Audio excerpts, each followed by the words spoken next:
This is the first time humans have ever captured an alien giant. The military mobilized the entire nation's resources to forge 3 massive steel plates, forcefully sealing the giant inside a narrow metal box. After completely isolating him from the outside world, they used 3 steel cables, each 2 meters thick, to transport the giant thousands of meters underground. Scientists attempted to dismantle and study him, but what they didn't know was that the alien giant's entire body was made up of the most terrifying golden insects.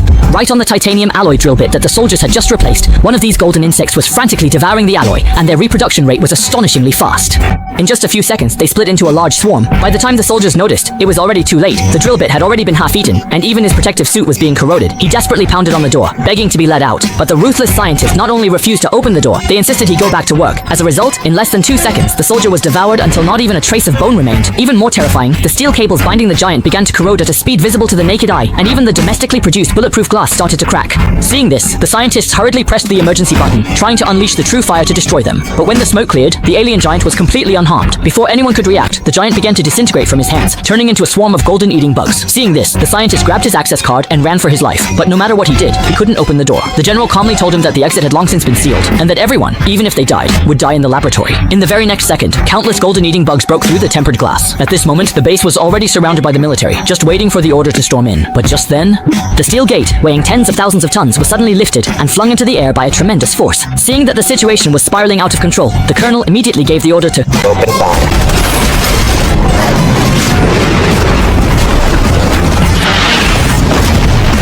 But to everyone's shock, not only did the shells fail to wipe out the swarm, they actually caused it to grow rapidly in size. The soldiers had never seen anything like this before. Terrified, they turned and ran, but they hadn't even made it 2 miles before they were engulfed by the swarm, leaving nothing behind, not even their homes. The swarm, now dozens of times larger, began advancing toward the city. Trucks passing by were devoured in the blink of an eye, and wherever the swarm went, not a blade of grass was left. Even a stadium covering several hundred acres was reduced to nothing in an instant.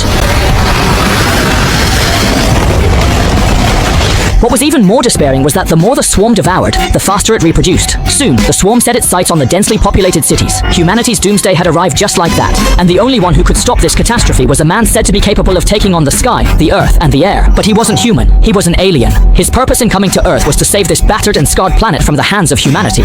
And the alien giant was his weapon for destroying humanity. Upon learning the truth, Xiaomei begged him to give humanity another chance, but it was already too late. As Chiang pressed his hand onto the glowing orb, in the very next second, countless identical orbs appeared all over the world. Whether in tropical rainforests or the depths of the ocean, these orbs emerged everywhere. They were collecting every species on Earth, except for humans. The orbs, like Noah's Ark, carried all the planet's species into outer space. Only then did Xiaomei realize. It turned out that when Chiang spoke of saving the planet, he never meant to include humanity. But just then, Xiaomei's sun suddenly collapsed. He had been consumed by the gold-eating parasite and had little time left. Before Xiaomei could even grieve, she realized she too was being eaten away. So she pleaded with Chiang to save her son first. This act greatly shocked Chiang. It turned out that, when faced with life and death, humans really could change. He grabbed both of their arms and drew the gold-eating parasites out of their bodies. Seeing the gratitude in Xiaomei's eyes, Chiang realized he should reconsider his view of humanity and decided to give humans another chance. After that, without looking back, he walked straight into the swarm of insects, risking being torn to pieces, and with great difficulty made his